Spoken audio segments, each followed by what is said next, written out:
மூட்டுகள் இருக்கக்கூடிய செல்களை நம்ம உடம்புடைய செல்களை தாக்கி அழித்து ஒரு பாதிப்பு முடக்குவாதம், இந்த மாதிரி ஏகப்பட்ட நோய்கள் வந்துட்டு அந்த ஆட்டோஇம்யூன் டிசீஸ்க்குள்ளே வருது.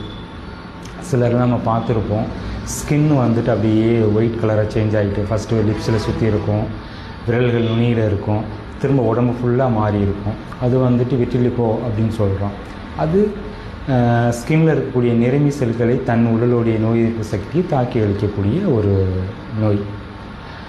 இதற்கு என்ன காரணம் அப்படின்னு நான் பார்த்தோம்னா, ஃபஸ்ட்டில் வர்றது வந்து டயட்டில் வந்து gluten and diary products. Gluten வந்து நம்ம எப்படி நம்ம உணவுக்குள்ளே வருதுன்னா, குளூட்டன் வந்து இருக்கக்கூடிய உணவு வந்து கோதுமை. இந்த கோதுமை வந்து கரெக்டாக நம்ம 1950க்கு பிறகு தான் வந்து ஓரளவுக்கு நம்ம பயன்பாட்டுக்குள்ளே நம்ம வருது, எஸ்பெஷலி சவுத் இந்தியாவுக்குள்ளே. அதற்கு முன்னாடி ஒரு ஸ்டேட்டிஸ்டிக்ஸை பார்த்தோம்னா, இந்த குளூட்டன் ரிலேட்டட் டிஸார்டர் ஃபுல்லாக வந்து நார்த் இந்தியாவில் தான் அதிகமாக இருக்குது. இப்போ இந்த சவுத் இந்தியாவுக்குள்ளே 1950க்கு பின்னாடி வந்து நம்மளுடைய ஜோனுக்குள்ளே இதனுடைய தாக்கம் அதிகமாக இருக்குது.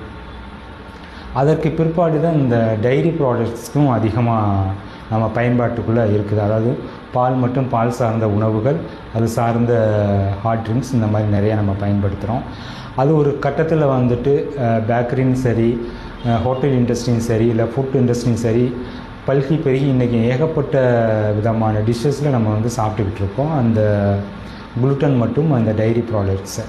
இதற்கு கூட வந்துட்டு ஒரு என்விரான்மெண்டல் ஃபேக்டர், லாங் மெடிக்கேஷன்ஸ், இதெல்லாம் சில இதர காரணங்களாக நம்மளுடைய ஆட்டோஇம்யூன் டிசீஸ்க்கு வருது. இந்த ஆட்டோஇம்யூன் டிசீஸ் வந்துட்டு முதல்ல கண்ட்ரோலுக்குள்ளே கொண்டுட்டு வரணும்னா சில உணவு கட்டுப்பாட்டுக்குள்ளே வரணும். அதற்கு மெயினாக இருக்கக்கூடியது வந்து இந்த குளூட்டனும், அதாவது கோதுமையும், கோதுமை சார்ந்த உணவுகளும், பால் மற்றும் பால் சார்ந்த உணவுகளும் நம்ம கட்டுக்குள்ளே வரணும். இது போக இதர உடம்பில் இருக்கக்கூடிய மருத்துவ கழிவுகள், வேறு என்விரான்மெண்டல் பொல்யூஷன்ஸ், சில உணவின் மூலம் வரக்கூடிய கழிவுகள், இதெல்லாம் பிரித்து எடுக்கிறதுக்கு நம்ம உடல் கழிவு நீக்க சிகிச்சையை மதிச்சுட்டு நம்ம செய்தாகணும்.